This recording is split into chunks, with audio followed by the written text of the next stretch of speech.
Good morning. We're going to get started.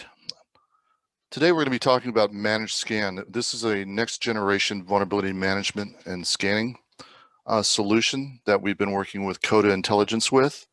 And so I'd just like to go ahead and get started.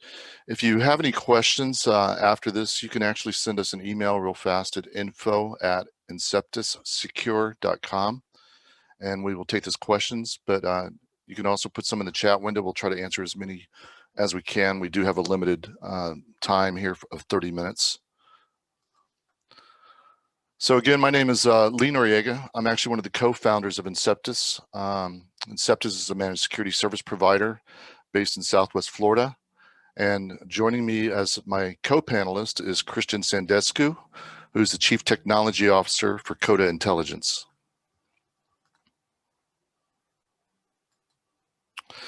So just a few facts here that most people may not know, or they may know, but you know, the average ransomware exploits at least 3 vulnerabilities to do what it needs to do to encrypt data and to isolate data from an organization.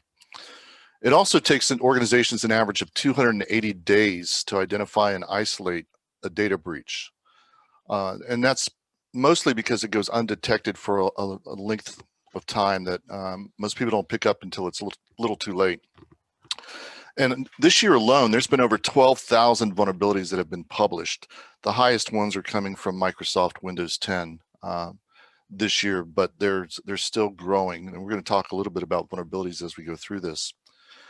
And one of the biggest statistics here on the lower right-hand corner is that opportunistic attacks account for 88% of all cyber attacks. Now, the reason that they're so high, or that percentage is so high, is because of vulnerabilities. There's so many attackers out there. They're looking for vulnerabilities to get in. They're only spending a few minutes on networks trying to get in, but there's so many targets that they're not going to waste more than 5 or 10 minutes trying to get in. So if they can detect a vulnerability, they'll use that as an entry point into your network. But let's talk a little bit about what are vulnerabilities and what causes them. And I'm sure a lot of people in the audience here know what a vulnerability is, understand what it is, but there's some other ways that vulnerabilities are introduced. And so a vulnerability is just a weakness which can be exploited by a threat actor or a cyber attacker. It can cross privilege boundaries and do unauthorized actions within a network or computer system. But to exploit a vulnerability, an attacker must have at least one applicable tool or technique that can connect to a system weakness. Now, it's kind of an interesting statement there, because it doesn't have to be a tool such as software. It could be a social engineering attempt. It could be somebody calling on the phone and asking for things. That could be considered a vulnerability as well. But where do they come from? There's so many ways that vulnerabilities are introduced into computer networks. The fundamental operating system design flaws. You know, every time a new operating system comes out, it usually gets patched within 30 days because of security vulnerabilities that are found. New and emerging technologies, and the best example I can give of this is if you think of IoT devices, Internet of Things, you know, baby monitors, cameras, door locks, things that make our lives easier also introduce a lot of vulnerabilities. So keep that in mind, that things that make your life easier may not always be the best thing for your organization. Network misconfigurations we see quite a bit. People will buy new firewalls, they'll buy new routers and switches, and pretty much just plug and play, but they don't really do anything to harden them down. Hardware and software bugs, and then hardware and software familiarity by attackers. In the attacker community, a lot of attackers like to reverse engineer operating systems, hardware, so that they can start finding out what those vulnerabilities are themselves. Internet web browsing is a big vulnerability, especially if you're using a browser that you haven't updated in a while. A lot of these browsers can contain vulnerabilities built into the browsers. And so make sure that when you're doing web browsing that you periodically update those browsers. Unchecked user inputs, where people are putting things in, passwords, login names, and they're not being checked. The other one is not learning from past mistakes. We find companies that have been breached before still not using a proper vulnerability management system. And a lot of it relates to, it's too expensive for me, I don't have the people to do this, it's just, there's too many vulnerabilities that I have to manage. and it's not for me. But unfortunately, a lot of the attackers that do infiltrate an organization will come back a second or third time because they know they can. Large complex networks increase probability of flaws and unattended access points. The larger the organization, it gets to be more harder to handle from a vulnerability management standpoint. Increased network connectivity increases the vulnerabilities, password management flaws, oversubscription of administrator functionality, where everybody has access to your Office 365 tenant, or everybody has access to your financial records. But the biggest one, I think, is the company internal misconceptions about being a target. We've heard it over and over the years that companies saying, I'm not a target. I'm too small to be a target. I really don't, no one's really looking at my data. And this goes back to what I was showing before, that 88% of cyber attacks are opportunistic because we understand, or they understand, that companies like yours have that conception, so it makes it easier for them.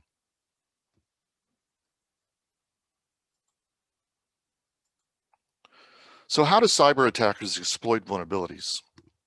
Well, typically an attacker creates an exploit to target a software vulnerability. Software vulnerabilities are published by different organizations, the biggest ones being CVEs, common vulnerability exploits. And what attackers do is they start building their scripts, their software programs, to exploit those vulnerabilities. And those exploits, they may arrive in various methods, either an attachment to email messages, compromised websites, or social networking sites. Or, depending on the vulnerability, they may attack directly through firewalls and directly through servers. This comes in light of, you probably saw the news in the last couple of days where SolarWinds was infiltrated by a nation state hacking group. And so a lot of those vulnerabilities exist with every product that we use, with every application that we use, with every piece of hardware that we use. There's always vulnerabilities that have to be managed and remediated. Attackers can also lure users into exploiting via social engineering techniques. And this is kind of a different type of vulnerability, because we always think of vulnerabilities being something related to hardware or software. But if I ask somebody for their password and they give it to me, that's a vulnerability. If I break into somebody's machine and I steal their password list, that was a vulnerability because they didn't protect it. But when they lure their users into executing these things, these exploits may be dropped. They may drop malware onto vulnerable systems, or they may put a piece of malware inside the system that allows them to take remote control. These different types of malware that get embedded into systems could be remote access terminals where they're communicating out, or they could actually be command and control type software that allows the attacker to do even more things that he wouldn't normally be able to do. So we talked about vulnerabilities, but what is vulnerability management? I meet with a lot of CIOs and a lot of chief information security officers and a lot of CEOs. And one of the biggest complaints that I get is vulnerability management, that it's too complex, it's too hard to manage, they've got too many assets, they don't have enough people to remediate these things. But vulnerability management is really an ongoing process, and unlike an assessment. So there's three terms I want everybody to be familiar with. There's vulnerability scanning, which is typically done by penetration engineers when they're looking for vulnerabilities before doing a penetration test. It can also be used for organizations just looking to see where those vulnerabilities lie within their organization. And then there's vulnerability assessments, where a company pays somebody to come in and take a look at their vulnerability landscape as a company and to help remediate those things. And then there's vulnerability management. It's the ongoing process. It may seem like a daunting process, but vulnerability management, there's always going to be vulnerabilities. I hate to say that anybody can remediate every vulnerability within their system, but vulnerabilities are typically ranked by risk, either critical, high, medium, and low. So really, as an organization, you want to get rid of the critical ones, start working on the high ones, the medium ones, the low ones, and then the informational ones as you get. But understand this, that every time that a new piece of equipment is introduced into your organization, anytime a new person is introduced into your organization, anytime there's a new application that you're using, that could possibly introduce new vulnerabilities that you didn't catch before. The other thing about vulnerability management, it's recommended as a best practice to protect your organization and data. We're very big here on the Center of Internet Security's top the top 20 critical security controls. This is a recommended practice from CISA for any organization, regardless of size. You should be focusing on the top 20, the low-hanging fruit in your organization, and vulnerability management absolutely falls into that bucket of one of the top 20. So we've been working in conjunction with Coda Intelligence on Footprint as the name of their scanner. Now, we've been using vulnerability scanners for years, and if anybody on this audience has used a vulnerability scanner, you probably know that it's not too glitzy, it doesn't have a lot of bells and whistles, and it's just really a down and dirty, here's your vulnerability, here's your remediation, move on. But it doesn't give you the information that you need from a contextual point of view, and this is what Footprint is really doing for organizations today. So we are a managed security service provider, and we offer managed scan as a service, so organizations don't have to worry about it, and we can alert when we see things and direct them for remediation. But getting started, we'll work with you to define which entry points are needed for scanning, whether it's external or internal or even cloud. We'll discover any related assets using reconnaissance algorithms such as DNS probing, whois queries, and web crawling and port scanning. And then we'll do the vulnerability analysis once we understand what all the endpoints are, where they're located, what those devices are, and we'll start scanning it using multiple techniques and scan engines. Once we're done with that, you're going to start getting contextual reporting that shows from a technical and business context. They're automatically generated as the scans are happening so that you know what your risk is around compliance, what your risk is around business context, and it even gets even deeper in the weeds of what areas are really most at risk for your business. And then here at Inceptus, we do continuous monitoring of these to make sure that scan jobs are running, the results are being published, and that you have a go-to company that you can ask these questions. What does it mean to my organization? So some key capabilities of managed scan: it's fully automated and continuous auditing. We understand that some organizations don't like to do scanning during work hours, so you can fully schedule to do off hours for scanning. You don't have to sit there and wait for the report to happen. We understand the business risk.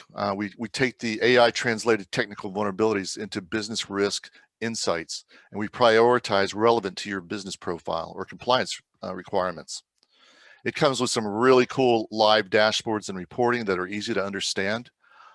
Things that you can show your executive management teams, and they'll fully understand what's going on. It also classifies and prioritizes threats based on the true risk to your business. Because a vulnerability might be considered high, it may not be considered high based on your business context. We also look with roles and perspectives, starting with your business executives and finishing the engineering teams. They all have a dedicated UX. And then we do real-time alerts and notifications so that you know when critical issues are as they happen. So one of the things that I really, really love about this product, I've been using vulnerability management tools for as long as they've been out. And one of the things is that this gives you a lot more actionable risk insights that I've never seen in a vulnerability scanner. It's fully automated.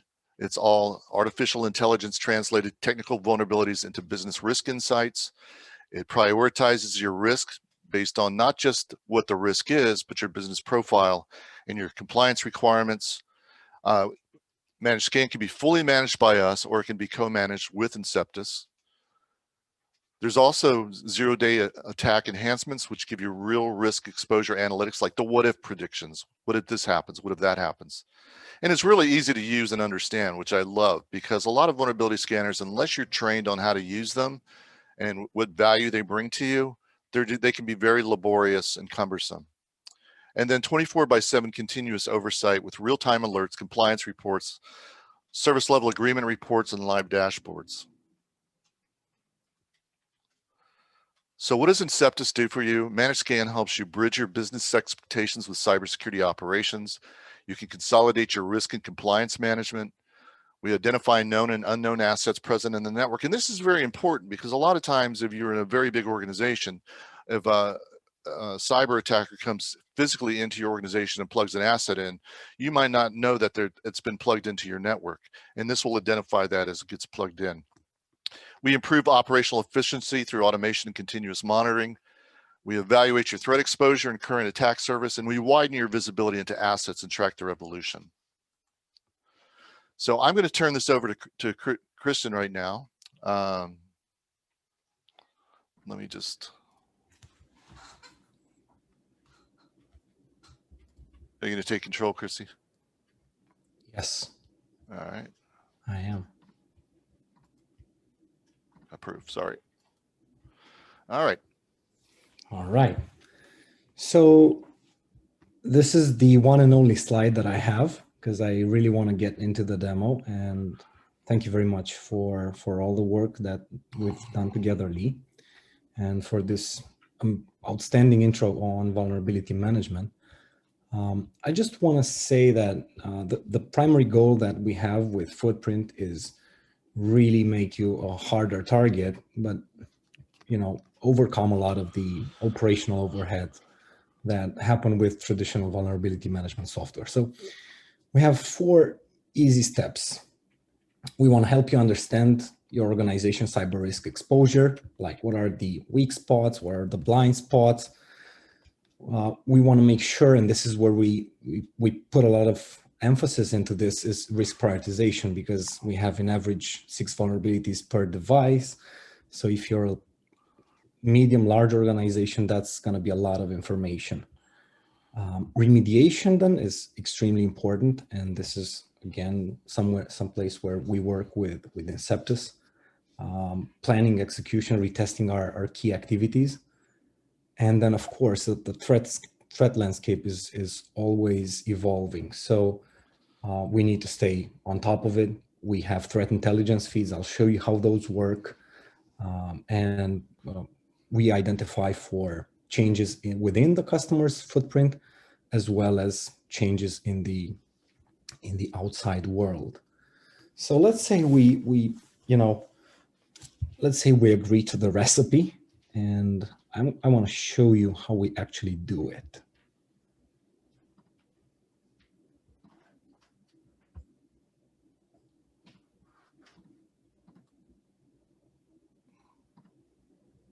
Okay. Lee? Yeah, I'm gonna stop sharing. There you go. Perfect.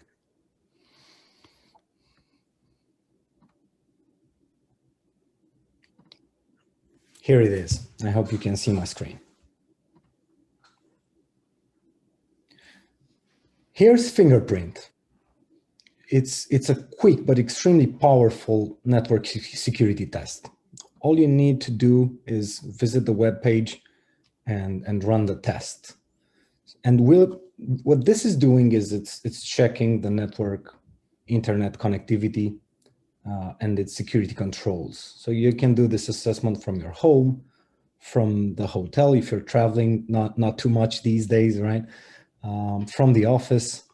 And what we do is we actually check the security of that connection in terms of malware, data exfiltration, privacy encryption, browser settings, as well as client-side and server-side attacks like cross-site scripting, SQL injection, cross-site request forgery, crypto miners, and stuff like that. And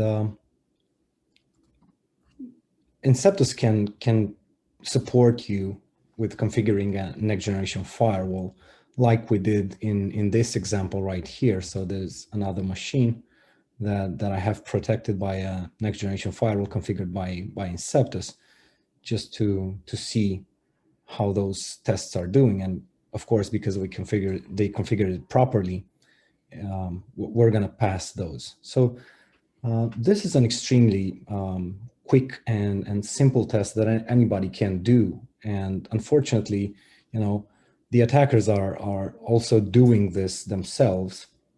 So in order to protect yourself, applying the correct security policies such as IPS, SSL inspection, DLP, VPN, all of those are critical. So now that I now that I showed you this, I hope I captured your attention. We can move forward into Footprint, which is the actual comprehensive vulnerability management platform. And I'll start with the customer vulnerability report, which is basically building on top of Fingerprint and using AI to consolidate three important angles that are the technical, the business, and the threat intelligence contexts in order to provide accurate risk information for business decision makers. So the CVR starts with a section that's designed for business executives and for people that don't necessarily have a cyber background, by translating the raw data into cyber risk, showing where the organization is today, what's the expected remediation timeline if they would be focusing on the known vulnerabilities, a ballpark estimation, effort estimation for those,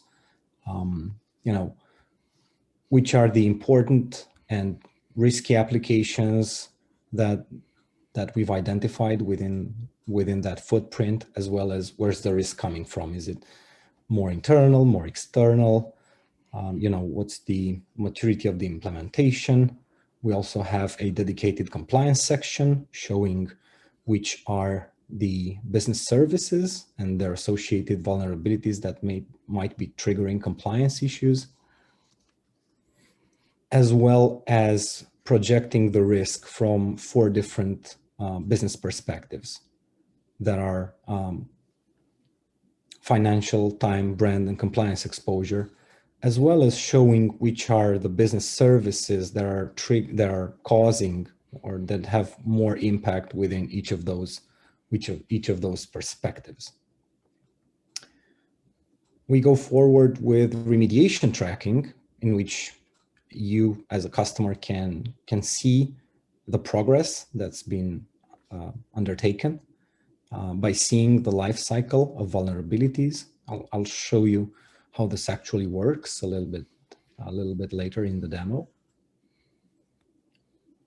And moving forward is the actual security insight analytics, which the ones of you that have already been using some vulnerability scanners over time might be familiar with, but that these are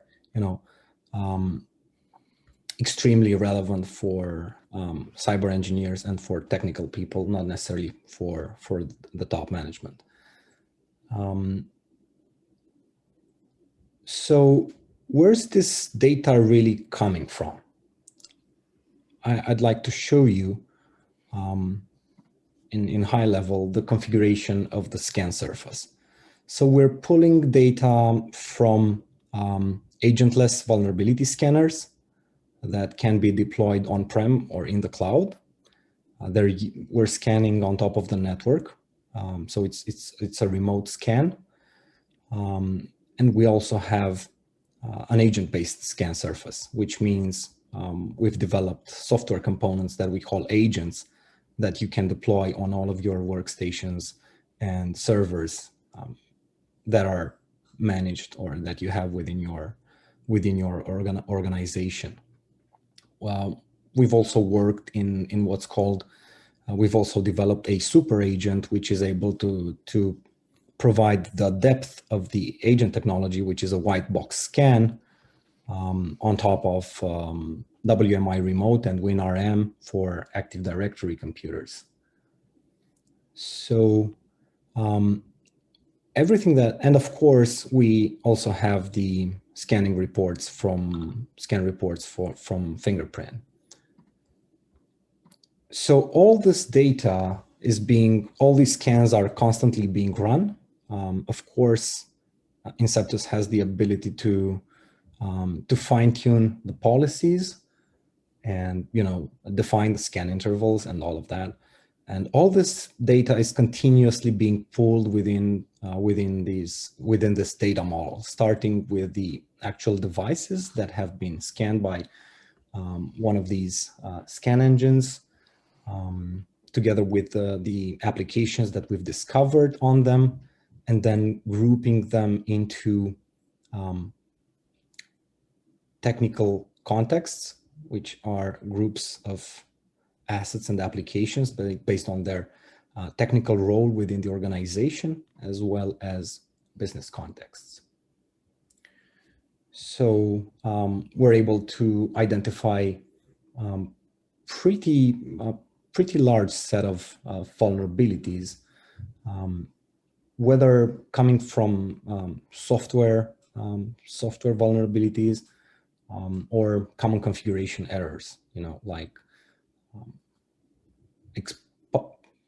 publishing a system that's not supposed to be published to another VLAN, or having a fail open firewall and stuff like that. So if we get back to the four steps that I talked initially, which are measure, prioritize, remediate, and repeat, we can start with a very top level approach, and then go deeper. So let's say we're going into the accounting business context. We want to take a look at the critical vulnerabilities.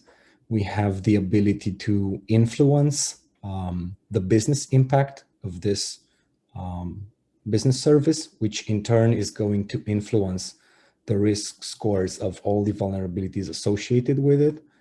And of course, the overall report of the organization is going to be updated with that. We can drill down and go into the actual data. And in this scenario, we actually have a recent vulnerability in Google Chrome, which is just a 4.3 CVSS score. If you take a look at it, it doesn't seem that atrocious in the beginning. It's a heap buffer overflow in free type, so in font rendering, which is actually being exploited by hackers out there. And it's only enough to visit a web page, and there is a possibility of remote code execution within Chrome, which is probably going to run as an unprivileged account on that machine, especially if good hardening practices are being applied. But in conjunction with one of these other two vulnerabilities, one of them being the net logon from Microsoft, and the other one being a more recent Windows kernel local privilege escalation, which is pretty recent as well, as from November. In conjunction with one of these two, the attacker can easily gain local system access, so access to ring 0 on this machine, and from here we can see pivoting and lateral movement. Are they able to exfiltrate data? It really depends on what we have in the fingerprint report, and what are the actual controls implemented on that network segment. So I also touched here a little bit on risk prioritization, which is step 2. Step 3 is remediate. This is where you'd be working with a company like Inceptus to actually get their knowledge and work within the actual remediation. It can be under a managed SLA, or it can be as a technology roadmap, or even by a specific threat. They're going to be adding this to the action plan and working on it, and then we go to the continuous part of it, So we need to stay up to date with what's happened. And what's happening out there. So we have the information out of the threat intelligence databases. we correlate that. And for example, this is the exploit for this vulnerability has been leaked by FireEye in the recent data loss that they had due to the SolarWinds vulnerability that Lee was just mentioning. So having this all in mind, I really hope you enjoyed the demo. And Okay. Give it back to Lee. All right, sounds good. Let's see, yes, and let me just go back to this last slide here. Just wrapping this up. Let's see here again, share. I just wanted to thank everybody for joining. We wanted to keep this short, down to 30 minutes. If you have any general questions you'd like to ask, you can send us an email at info@inceptussecure.com. We're here to answer your questions. I'm very excited about this partnership with Coda Intelligence. There's not a whole lot of vulnerability scanners out there that do vulnerability management. And I think this is a very disruptive technology that is going to be around for quite a while. So again, thank you for joining us on this webinar for Managed SCAN. And again, if you have any questions, please send us an email. Thank you. Have a great day.